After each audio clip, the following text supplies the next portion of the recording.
Estamos iniciando um novo quadro da Web Rádio Santo Antônio, denominado Falando de Esperança. E eu sou Frei Clebson, da província franciscana de Santo Antônio do Brasil, e saúdo a você que nos acompanha aqui no nosso canal do YouTube, com o nosso Paz e Bem. E de início, queremos invocar a presença do Deus que nos faz comunhão. Em nome do Pai, do Filho e do Espírito Santo. Amém. Que a graça de nosso Senhor Jesus Cristo, o amor do Pai e a comunhão do Espírito Santo estejam sempre conosco. E hoje nós teremos a honra, a graça de contar com a participação de um frade franciscano que, por sinal, desenvolve um trabalho, um serviço muito bonito na realidade onde ele está inserido. E eu não vou entrar em muitos detalhes, para deixar que ele próprio se apresente, a todos vocês que nos acompanham por meio do áudio ou inclusive aqui pelo próprio YouTube. A palavra está com você, Frei. Salve, meus irmãos, minhas irmãs, paz e bem, né? Eu sou o Frei Marx. Já agradeço de antemão a todos vocês que acompanham a gente.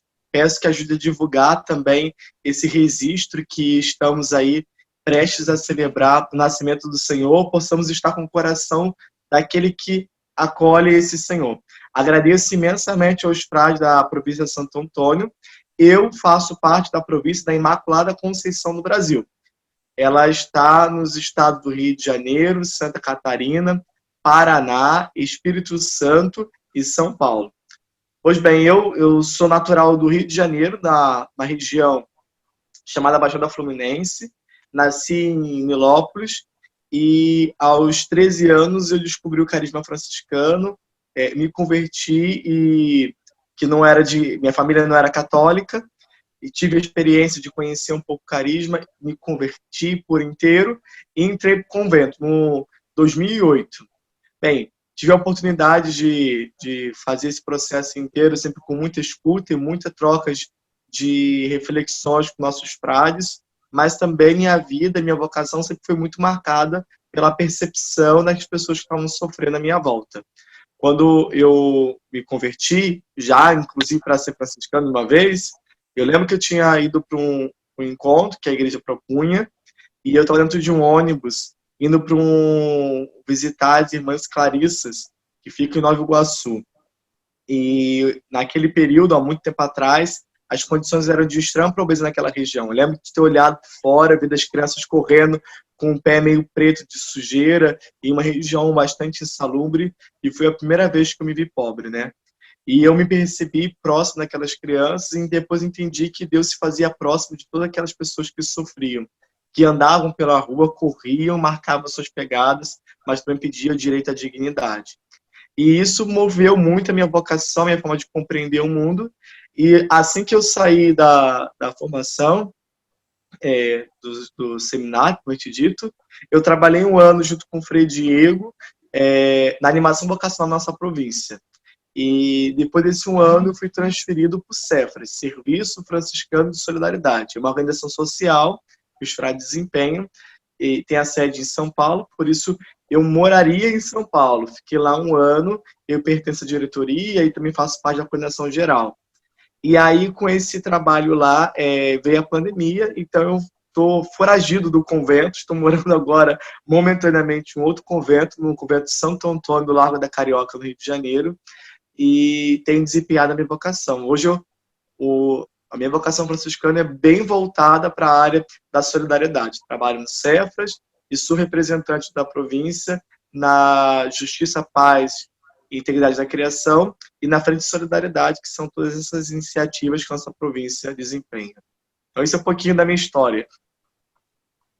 Então, obrigado, viu, Frei, por essa breve partilha vocacional. Mas, assim, o objetivo desse momento, dos nossos ouvintes que nos acompanham, é conversar sobre esperança. E, de forma especial, nesta edição, buscar lançar um olhar de esperança sobre a pandemia que assolou este ano de 2020. Frei Marques, como fazer este exercício em meio a um tempo tão conturbado e que nos causa medo? Como fazer o exercício de esperança? Eu gosto muito de uma reflexão que diz que a gente pode entender esperança sobre dois modos. Esperança do verbo parar, quer dizer, o verbo ficar esperando, quem não tem muita urgência. E tem um outro verbo, que é um verbo ativo, né? Que é no intuito de esperançar, no intuito de trazer a nossa esperança hoje. Pois bem, essa brincadeira de palavras é para mostrar que a gente pode ter esperança simplesmente esperando em casa, ou podemos ter esperança transformando a nossa vida em busca daquilo que nós acreditamos. Em tempo de pandemia, esse tempo difícil, nós temos visto muitas atividades e muitas questões que nos põem assim, entre a parede para saber se nós queremos esperar passivamente ou ativamente. Um exemplo muito simples são, por exemplo, nós temos visto que tem aumentado de forma muito drástica a violência contra mulheres nas suas casas. Pois bem, é claro que isso é um problema muito sério, a gente tem para resolver vários problemas em volta. Mas quem já viu um pouco disso, conhece um pouco das violências domésticas, sabem que os vizinhos também percebem isso. E de repente a gente não fala sobre isso. De repente nossos pais vivem isso, a gente tem dificuldade de deixar com que as pessoas vivam uma experiência diferente, aconselhar a mãe ou refletir um pouco. Às vezes você é passivo nessa situação e não faz nada. Mas em tempo de pandemia, então a gente está todo mundo dentro de casa e ninguém tem tido uma atitude de confronto. Temos em tempo de pandemia as pessoas que têm passado fome, e aí precisa ter sensibilidade e partilhar. Temos idosos que estão em casa e que estão com depressão, depois da terceira idade, porque estão sozinhos. Como que é a forma de ter esperança? Para mim, é mais do que uma ação de denunciar uma agressão, de olhar uma realidade. A esperança é entender aonde se repousa aquilo que é princípio da nossa vida. Estamos chegando aí, próximo do nascimento de Jesus. Qual é a grande alegria disso? Jesus pisa a terra, ele interfere na história, não ficou esperando de braços cruzados lá em sua natureza, ele quis que sua natureza conversasse e intervisse na história. Se você quer viver a mesma experiência de Jesus, então, meu irmão, pise na história, ocupe o espaço como aquele que traz a divindade para no meio do nosso meio. Então, como viver isso? Tem ações concretas nesse tempo histórico em que você possa ver os sinais de Deus. Às vezes, são essas opções que eu falei anteriormente. Mas pode ter uma coisa na tua casa, na tua vida, que poderia contribuir para ter um sinal divino. E esse sinal divino permite a gente enfrentar um momento histórico, que é a pandemia, com o olhar de quem tem esperança em um Deus que é todo bondade, um Deus que é totalmente bondoso e totalmente humano. Isso mesmo, Frei. Quanto é importante fazer esse exercício que o Senhor nos convoca, interpela na sua fala, e esperançar, essa esperança concreta, pisando na história. Concordo plenamente com o que o Senhor nos traz. Nós temos mais uma pergunta, Frei Marx. Deixa eu ver aqui. E queremos conversar aqui também, nesse nosso quadro, em especial sobre os Cefras, que já desempenham um trabalho muito bonito e que nesse tempo de pandemia veio a ser acentuado ainda mais. E a gente pediria que o senhor nos diga como foi, e como tem sido essa experiência para o senhor, junto ao Cefra. Tem sido uma experiência bem diferente. Eu trabalhava com animação vocacional, jovem correndo para um lado para o outro, aquelas coisas, aquelas brincadeiras todas. A gente tinha envolvimento pastoral, mas essas coisas são muito diferentes, de repente, quando você senta numa mesa e está trabalhando em uma organização social. Porque eu trabalho nessa organização, hoje tem uma ação concreta, que eu estou trabalhando junto com as pessoas na rua, mas eu faço parte de uma organização, ajudo a tocar a organização. Então, pensar sobre isso foi totalmente diferente. Me deu assim, eu só não perdi mais cabelo porque eu já não tenho muito, como se pode ver, né? Mas se tivesse mais uns tantos, esses tantos eu teria perdido. Porque, além dessa organização, nós nos confrontamos com públicos muito específicos. Crianças, idosos, migrantes, refugiados e povo em situação de rua. Meus irmãos, é muito difícil viver constantemente se confrontando com a dor dessas pessoas. Quem de nós pode ficar insensível ao ver uma criança passando uma violência? Né? As pessoas têm direito à moradia. Como que a gente faz quando, de repente, um idoso sofre uma violência em casa? Como que a gente faz quando o migrante é tido como sujeito não amado, né? Onde as pessoas não conseguem receber? Inclusive, ouso dizer que se o Papa Francisco fosse trabalhar no Cefas, ele trabalharia na Casa de Assis, que trabalha com migrante. Ele é um homem angustiado com isso, né? Ele fala muito, está na Europa, obviamente, né? Então, a gente... É um momento, assim, foi muito difícil viver junto a esses sofrimentos. Devo dizer que derramei uns tantos de lágrimas. Mas entre lágrimas eu encontrei muitas alegrias, porque existe a possibilidade de você tentar fazer diferença para um grupo que é importante. Até acho que não é muito diferente quando você assume a camisa de fato uma pastoral social, né, na nossa igreja. Ou então quando você é vocacionado e quer ser franciscano, né? A gente não quer ser franciscano para nós apenas, né? Não basta eu rezar em terço em casa. Eu tenho que ter uma proposta de mundo. Eu quero trazer o evangelho para a vida. Eu quero que São Francisco seja conhecido naquilo que é mais sublime, o propósito, né? O sol que nasce e Assis radeia na humanidade. E o trabalho social é um pouco disso. Tem sido muito pesado, porque as condições são bastante dolorosas, mas elas respondem intimamente àquilo que eu acredito que é ser cristão e que é ser franciscano, né? Poder irradiar um pouco do sol de Assis para todas as pessoas que precisam verdadeiramente. Então, tem sido assim, né? Estou 2 anos apenas no Cefras, mas tive um ano de pandemia que eu acho que já valeu mais uns 2 pelo menos, né? Acho que deu para viver uma experiência boa e eu sou muito grato a tudo isso que eu tenho vivido.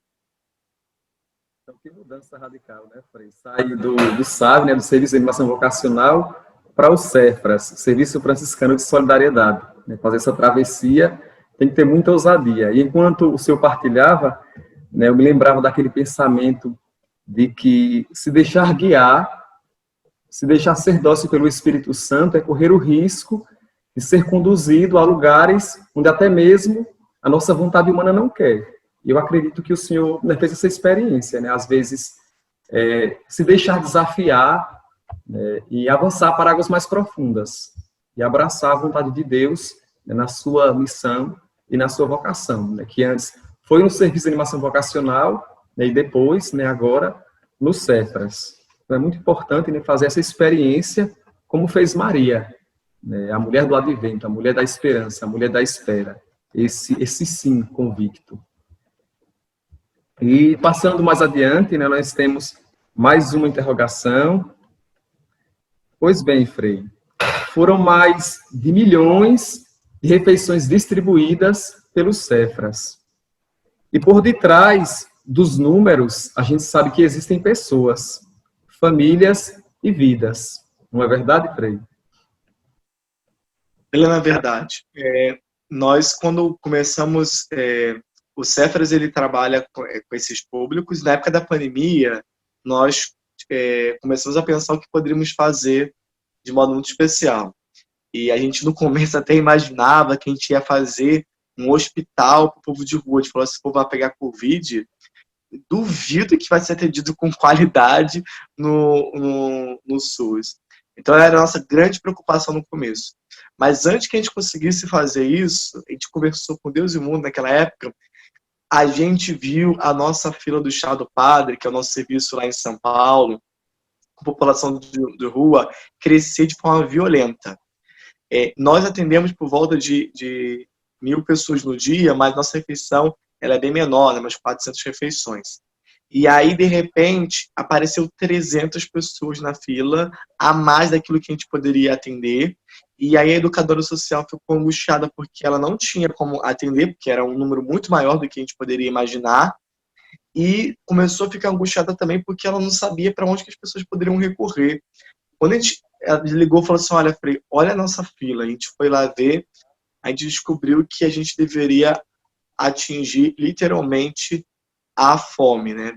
E daí surgiu isso que virou assim um trabalho bem famoso. Se vocês tiverem curiosidade para poder ver, vá lá, Cefras, né? Com S. www.cefras.org.br. E aí, quando a gente olhou esse universo, falou, não, vamos responder a isso.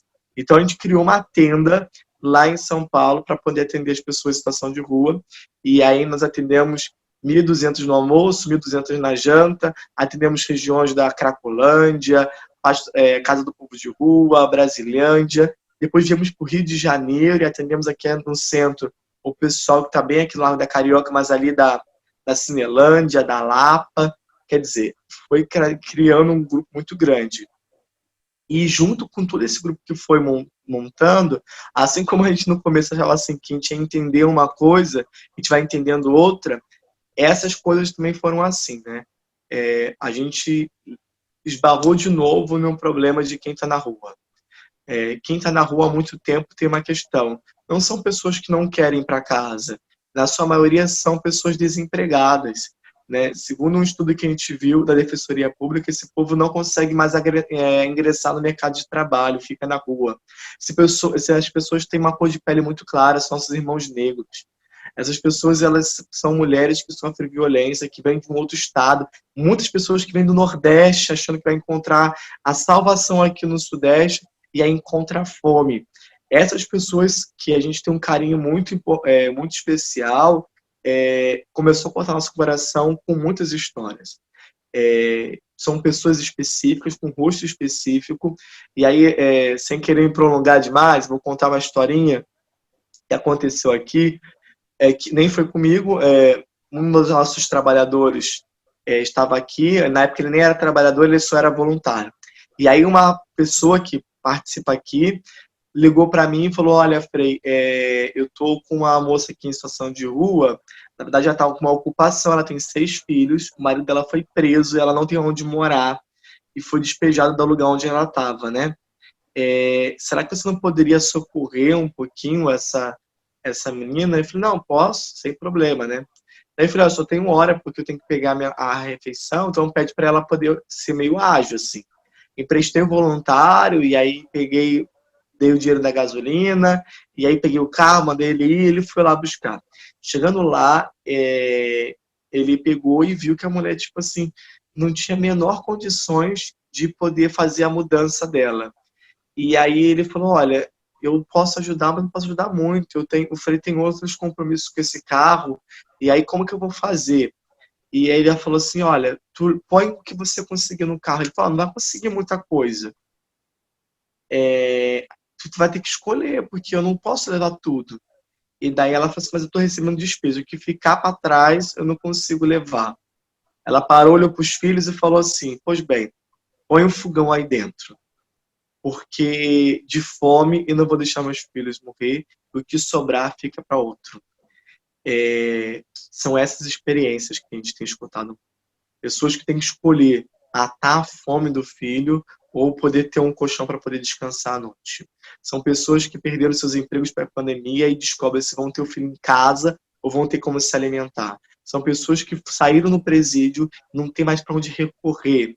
São pessoas que vieram do Nordeste esperando fazer as mudanças da sua vida e não encontraram emprego. São tantas histórias e tantos que a gente parece que está andando numa via sacra constante. De tempo em tempo, a gente encontra uma gota de Jesus sangrenta nos nossos pés. Aqui, diante, de pé. E eu ouso dizer que isso não é ousadia do Cefras. Isso é ousadia do Evangelho. Por isso que o Papa Francisco manda a gente para a rua. Porque se você for para a rua e olhar o Evangelho, você vai ver face a face cada um. Então, tem sido, assim, mais de 1.000 pessoas atingidas. Mais de 1.000 seres humanos. Pessoas que a gente precisa de muita atenção. É verdade, Frei. E, principalmente nesse tempo do Advento, né, no qual somos convidados a estar nessa atitude de constante vigilância, quanto é importante nós, enquanto cristãos, né, claro que não só nós religiosos, mas todo cristão batizado é convidado a fazer essa experiência, né, de estar, né, o tempo todo nesse ato de vigilância e preparado para as situações de imprevisibilidade, né, dos irmãos que vêm ao nosso encontro, né, revelando a figura do próprio Cristo. Né? Nem sempre a gente está, né, esperando, preparado, mas devemos ter essa sensibilidade. Né? E com a graça de Deus, né, ter condições, né, de acolhê-los. E eu tomei nota aqui, né, da sua fala, quando o senhor falava, poderíamos dizer que essa sua fala é um evangelho encarnado, né, onde de fato aconteceu a verdadeira multiplicação, né, uma comunidade que se organiza, né, o milagre da partilha acontece.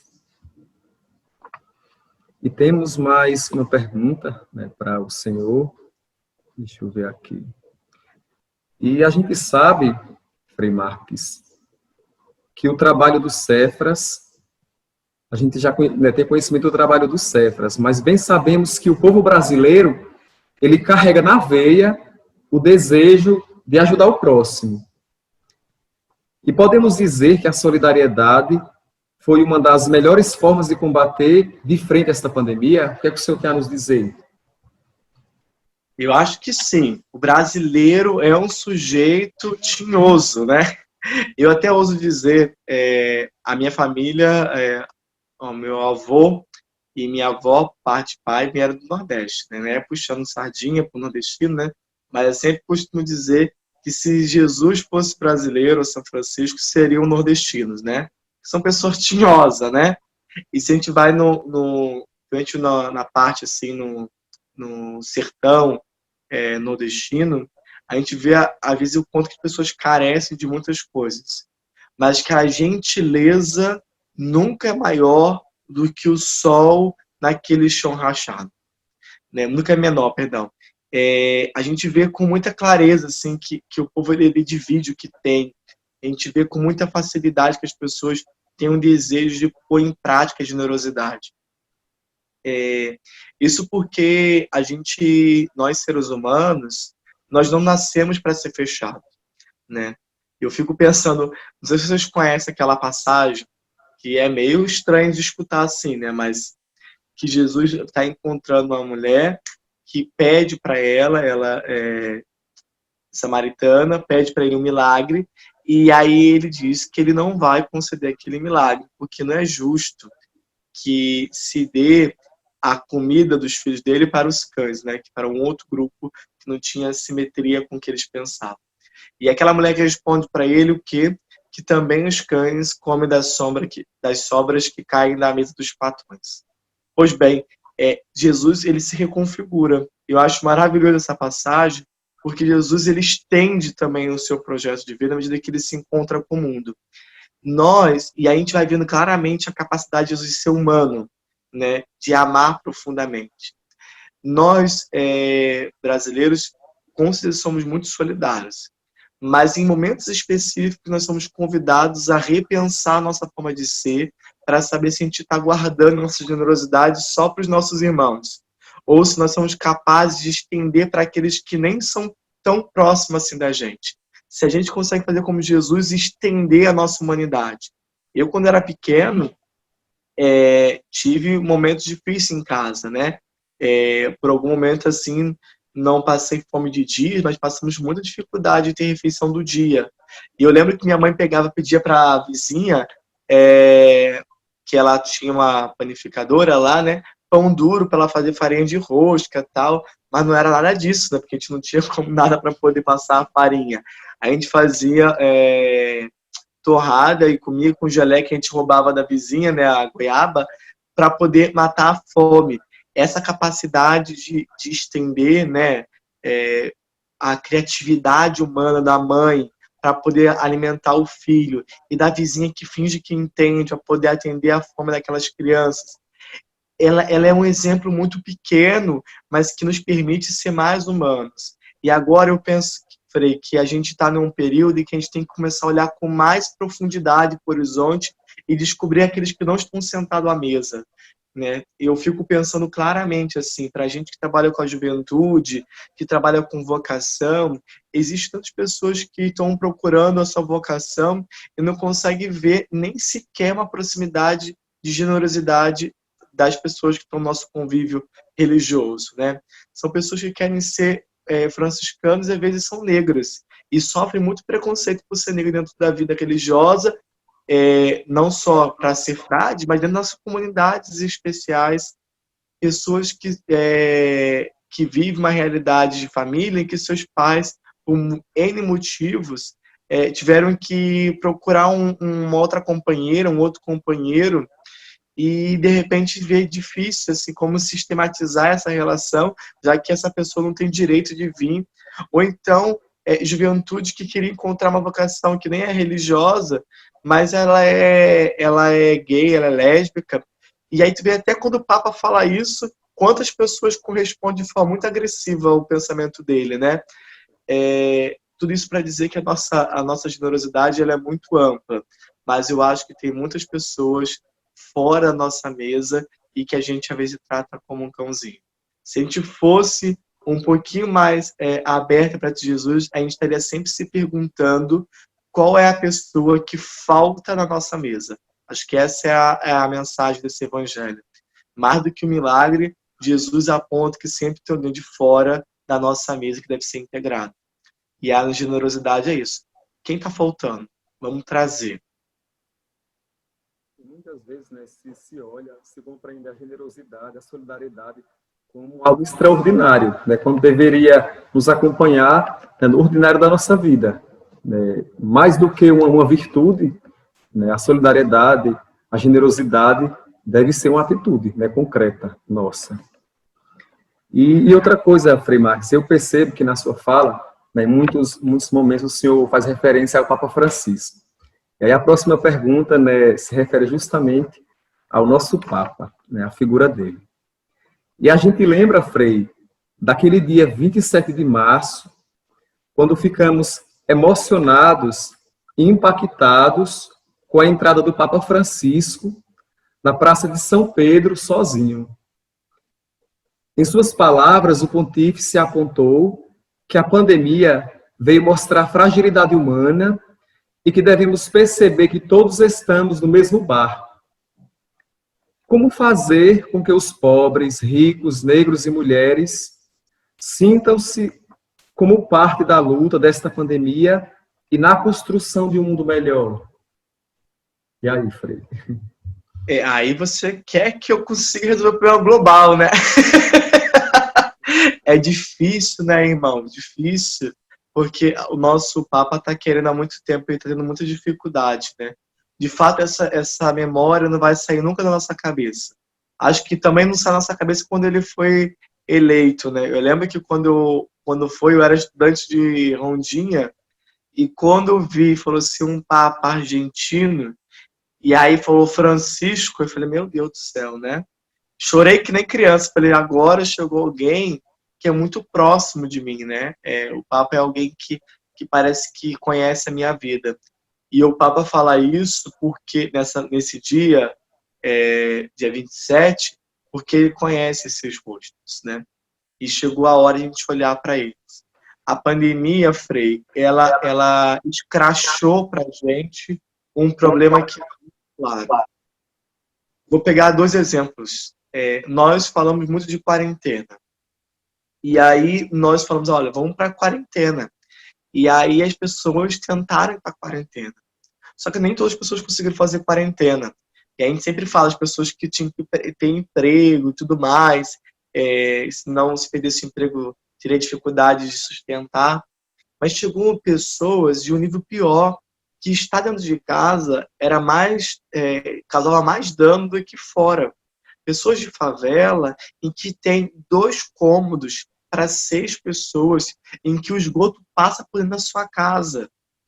Essas pessoas não têm a menor condições de ter saneamento básico para poder lavar qualquer coisa que ela for comprar e receber, né?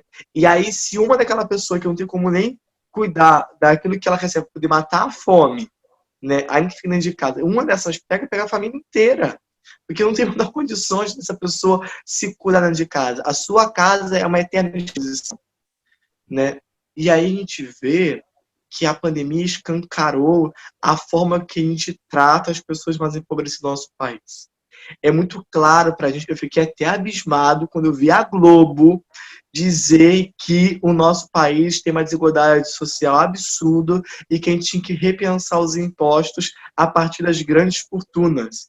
Eu fiquei de cara e falei, meu Deus do céu, ou o mundo capotou, ou eu tô vivendo uma coisa que eu não consegui imaginar quando eu tinha meu cabelo na cabeça, né? Eu não imaginava que isso poderia ser possível, que a Globo falasse isso. Sabe por quê? Porque a gente bem sabe que ela é um grande capital e que os grandes capitais, eles detêm uma riqueza em cima do sofrimento dos mais pobres. Que os grandes tributos são feitos a partir de um discurso que os mais ricos devem contribuir menos porque eles geram emprego, quando na verdade não é assim. É muito verdade que é justamente o contrário, que as pessoas que têm os pequenos agricultores, eles contribuem muito mais para o Estado do que os grandes latifúndios. É muito verdade que as grandes empresas contribuem muito menos do que as pequenas. É muito verdade que o trabalhador que sai do Nordeste vem conseguir ser pedreiro aqui. Ele contribui muito mais do que uma outra pessoa e com um esforço de trabalho muito maior. Existe uma desigualdade social muito profunda. E quem mais do que taxar as grandes fortunas, não que eu não acho que não tem que ser feito, né? Talvez seja muito importante, mas a gente precisa repensar a forma de ser gente.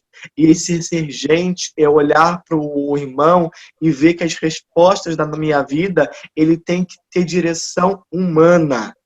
E não como uma correspondência a um projeto econômico, social, que não dá vida e dignidade às pessoas. Um segundo exemplo muito claro que a gente vê são os problemas econômicos. Veio a pandemia, as pessoas foram embora. Pois bem, Anjos, pouco tempo atrás a gente estava discutindo e eu vi muitas pessoas do Uber e tudo mais lutando para acabar com o direito dos trabalhadores, da aposentadoria. Muitas pessoas favoráveis à lei da terceirização, que tirava todo o direito do trabalhador. E agora, quando fechou a porta, o grande capital botou todo mundo para fora, o que aconteceu?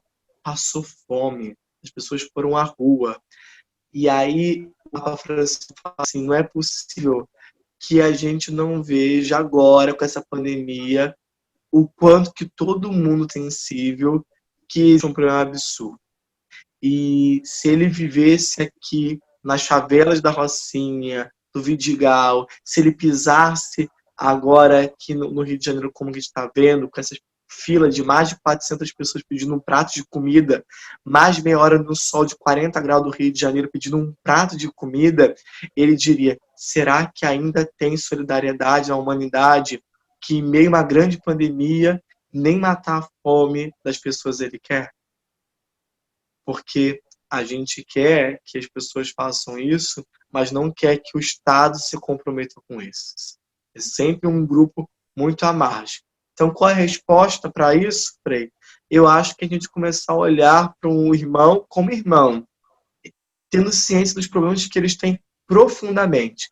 E como que a gente responde a isso? Pensando como que a gente faz a economia, como o Papa Francisco propõe, ou o meio ambiente, todas as coisas em volta correspondem à dignidade humana e de toda a criação. E não o contrário. Como seres humanos, sustenta uma ideia econômica que tem ceifado a vida. Acho que é assim que poderia ser feito. Difícil, sim, mas as coisas difíceis não são resolvidas de braços cruzados, né? É verdade, Frei. E é uma pena nessa triste realidade, né? De ver que a economia, né, ocupa o topo da pirâmide, enquanto a vida, né, o ser humano, como o senhor coloca, né, fica sempre em segundo plano. Não é prioridade. E estamos nos encaminhando, né, para o fim da nossa entrevista. Né, é uma pena. Foi muito valiosa as contribuições do Frei Marx. Né, claro que em outros momentos a gente pode, né, aprofundar, né, e ter outras ocasiões, né, para enriquecer mais ainda. Mas assim, Frei, a gente agradece a sua disponibilidade, a sua valiosa contribuição, como eu já disse, o senhor ter se esforçado, dedicado um precioso tempo, né, para a Web Rádio, para os nossos ouvintes, e deixamos aqui um espaço, né, para o senhor finalizar esse despedido dos nossos ouvintes. Olha, Frei, eu que agradeço imensamente a tua generosidade. Eu peço, assim, licença para poder falar junto à província de Santo Antônio, mãe da minha província, né? A gente tem um carinho imenso, né? E volto a falar, né? Se Jesus fosse brasileiro, seria nordestino, né? Então, eu peço licença para poder falar com vocês, né? Vocês têm um trabalho maravilhoso. Eu queria pedir para vocês, se quiserem ajudar a divulgar um pouco essas nossas ações, no sentido de mostrar para o mundo onde se encontra esse sofrimento, procure lá. Eu tenho no Instagram, Facebook, com o meu nome, mas também possa ser no Cefras mesmo, né? Serviço Franciscano de Solidariedade, Cefras, né? Dá uma olhadinha lá, ajude a trazer, olhe na região de vocês, os freios também têm ações, olhem, divulgue, porque é um momento muito importante agora. E já que esse momento é um momento vocacional, eu queria dar um convite para vocês que são vocacionados. A vida franciscana, ela é maravilhosa. A gente encontra frades de distância, como estamos vendo agora, a gente encontra partilha, a gente é uma vida muito feliz, ela nos propõe uma radicalidade profunda, mas eu acho que a gente tem um grande desafio pela frente, porque nesse tempo que a gente vive, as pessoas ficaram muito individuais e esqueceram a capacidade de amar profundamente as pessoas que mais sofrem. E eu, que vivi na periferia, nasci na Baixada Fluminense, eu que já tive dificuldade de alimentação, eu que encontro essas pessoas, eu vejo que ainda hoje existe uma dificuldade muito grande das pessoas amarem as pessoas que mais sofrem, porque elas são mais cheirosas, porque elas não podem contribuir, porque elas não fazem moeda de troca. Mas esse era nosso Senhor Jesus Cristo. Certamente era muito mal cheiroso, porque andava muito. Certamente era muito mal falado, porque andava com as pessoas que não eram tão amadas e benquistas. Sejam capazes de amar profundamente aquelas pessoas que, tal como Jesus no passado, não foi tão amado. Para que no futuro a gente possa entender como as pessoas falam hoje em dia, assim, olha, Frei, eu sabia que você era franciscano. Eu falei, mas por causa do hábito? Eu falei, não, porque para estar debaixo do sol dando comida para pobre só podia ser franciscano. Isso é identidade. Ame profundamente esses que estão nossas margens, porque foi isso que Jesus fez e foi isso que nosso Pai Seráfico fez. Muito, muito, muito obrigado a todos, tá bom? Gratidão, Frei. Então tá aí o convite, né, que a gente possa, né, procurar conhecer mais os Cefras, porque a gente só ama aquilo que a gente conhece de fato. Você também é convidado, né, a conhecer, pesquisar e, de repente, né, colaborar também, né, financeiramente, por meio das orações, nessa missão, esse trabalho, né, tão importante, né, para o povo de Deus. E, no mais, a gente pede a todos que nos acompanham, né, que possam estar conferindo, né, os nossos conteúdos aí nas nossas redes sociais, possam divulgar também. E também só dizer que os nossos conteúdos também se encontram nas plataformas digitais, no Spotify, no Deezer, no SoundCloud, vocês também podem conferir. E para a gente encerrar, não é nada melhor que com oração. Então, eu peço ao Frei, né, que peça a bênção, né, faça a oração final desse nosso momento. Então, peço que vocês apequenem um pouco a alma, olhem para dentro de si, se coloquem diante de Deus. Que peça que Deus olhe com bondade para a sua família, para a sua vocação, para o seu ser, mas que olhe por bondade também para as pessoas que estão à margem na nossa sociedade, as pessoas que mais precisam desse carinho. E com o coração aberto, rezemos a oração da vinda do reino, que o próprio Cristo nos ensinou.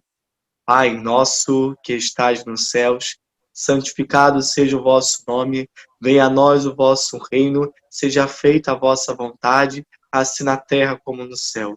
O pão nosso de cada dia nos dai hoje, perdoai as nossas ofensas, assim como nós perdoamos a quem nos tem ofendido, e não nos deixeis cair em tentação, mas livrai-nos do mal. Amém.